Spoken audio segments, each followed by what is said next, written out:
Hello बच्चों, आशा करती हूँ आप सभी जो हैं अपने घरों पर स्वस्थ होंगे।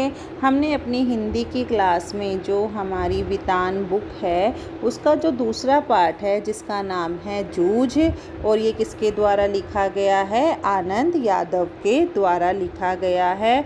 यह सबसे पहले मराठी भाषा में लिखा हुआ था, फिर इसे हिंदी में इसका अनुवाद किया गया है।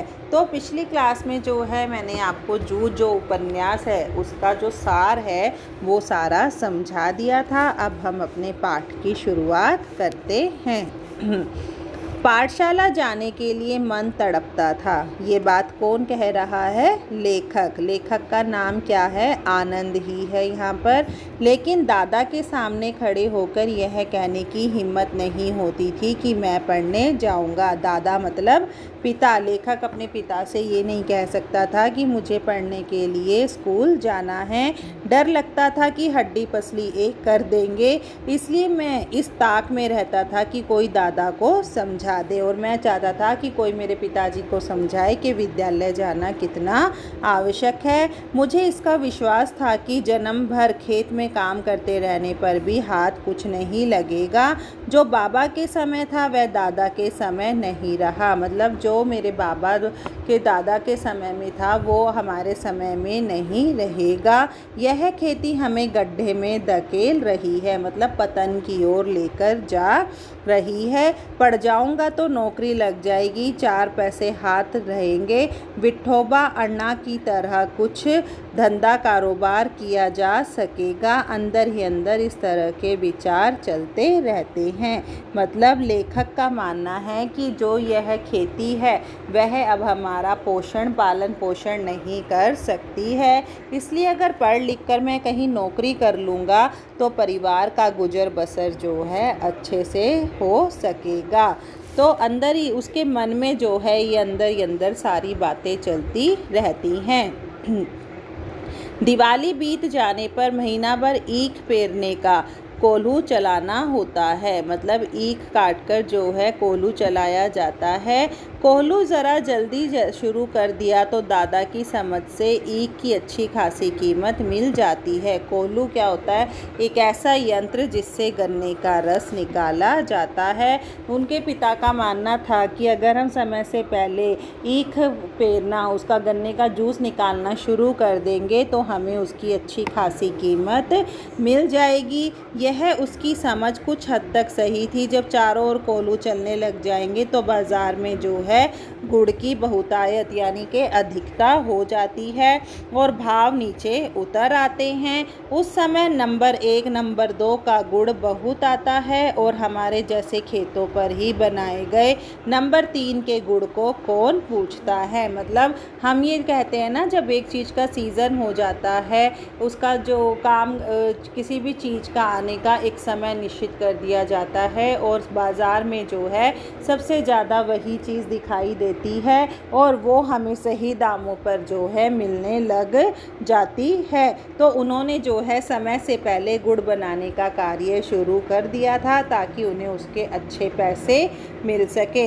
बाकी के किसान दूसरे ढंग से विचार करते हैं। उनका मत था कि यदि ईख को कुछ दिन खेत में खड़ा रहने दिया जाए तो गुड़ जरा ज़्यादा निकलता है। देर तक खड़ी रहने वाली ईख के रस में पानी की मात्रा कम होती है। यह रस गाढ़ा हो जाता है जिसके कारण ज़्यादा गुड़ निकलता है। लेकिन दादा की समझ में गुड़ ज़्यादा निकलने की अपेक्षा भाव ज़्यादा मिलना चाहिए, इसलिए सारे घाव भर में हमारा जो कोल्हू है वो सबसे पहले शुरू हो जाता था। तो आनंदा के पिताजी को क्या था कि चाहे हमारे गुड़ कम निकले पर हमें उसका भाव जो है वो ज़्यादा मिलना चाहिए। इसी कारण वह इस वर्ष भी शुरू हुआ। हम सबसे जल्दी निमट गए, आगे के काम में भी लग गए। सभी जन धूप में लेटे हुए थे। माँ धूप में कंडे थाप रही थी यानी कि उपला थाप रही थी। मैं बाल्टी से जो है पानी भर भर कर उसे दे रहा था। कुछ न कुछ बात भी हम कर रहे थे। हम दोनों ही थे, इसलिए यह सोचकर कि बात माँ से कहनी चाहिए और मैंने अपने पढ़ने की बात माँ से कह दी। माँ ने कहा, अब तू ही बता मैं क्या करूँ? पढ़ने लिखने की बात तो वह बरहेला सूअर की तरह गुर्राता है। मतलब बरहेला सूअर मतलब जंगली जानवर की तरह। तुझे मालूम है ना, माँ के मन में जंगली सूअर बहुत गहराई से बैठा हुआ था। अब मट्ठा यानी कि खेती के भी काम बीत गए हैं, मेरे लिए अब कुछ तो करना नहीं रह गया है। इसलिए कहता हूँ तू दत्ताजी राव सरकार से मेरे बारे में पढ़ने की बात कह। मैंने आपको जब सार बताया था तो मैंने दत्ताजी राव के बारे में आपको बताया भी था। आज ही रात जो है उनके घर चलेंगे, मैं भी चलूँगा तेरे साथ। तू उन्हें सब कुछ समझा कर बता दे तो वे दादा को ठीक तरह से समझा देंगे, क्योंकि जो आनंदा के पिता थे वो दत्ताजी राव की जो है बातें सुनते भी थे और मानते भी थे। अब माँ कहती है ठीक है चलेंगे। माँ ने कहा हाँ तो, लेकिन अंदर से माँ को भी जो है स्वर की उदासी थी, कहीं ना कहीं जो है उसे भी डर लग रहा था। मुझे भी मालूम था कि इतना करने पर भी कोई लाभ नहीं होगा, लेकिन वह मेरा मन रखने के लिए जाने के लिए तैयार हो गई। मेरी तड़पन वह समझती थी। 7वीं तक पढ़ाने की उसकी मन में तैयारी थी, लेकिन दादा के आगे उसका बस नहीं चलता था। मेरी माँ जो थी वो मुझे पढ़ाना चाहती थी, परंतु मेरे पिताजी के आगे जो है मेरी माँ की नहीं चल पाई। रात को मैं और माँ दत्ताजी राव देसाई के यहाँ गए। माँ ने दीवार के सहारे बैठकर दत्ताजी राव को सब कुछ कह दिया। वे भी इस बात से सहमत हो गए। माँ ने यह बताया कि दादा सारा दिन बाज़ार में रखमाबाई के पास जो है समय गुजार देते हैं, मतलब वो काम करना पसंद नहीं करते थे, इधर उधर बैठकर जो है अपना समय बिता देते थे, खेती के काम में हाथ नहीं लगाते थे। माँ ने देसाई को यह विश्वास दिलाया कि दादा को सारे गांव भर में आज़ादी है, साथ घूमने को मिलता रहे, इसलिए उसने मेरा पढ़ना बंद करवा दिया, मुझे खेती करने में लगा दिया। यह सुनते ही देसाई दादा चिढ़ गए और बोले आने दे, अब मैं उसे सुनाता हूँ, और नहीं तो अच्छी तरह देख। उठते उठते मैंने दत्ताजी राव से कहा अब जनवरी का महीना है, अब परीक्षा नज़दीक आ गई है।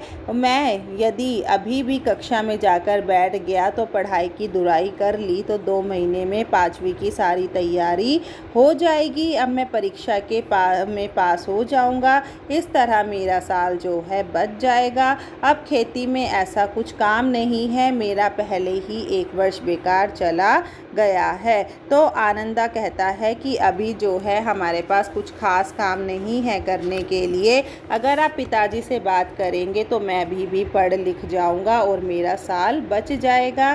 दत्ताजी राव कहते हैं ठीक है, अब तुम दोनों अपने घर जाओ, जब वह आ जाए तो मेरे पास भेज देना, और उसके पीछे से घड़ी बर्बाद में तू भी आ जाना रे छोरा।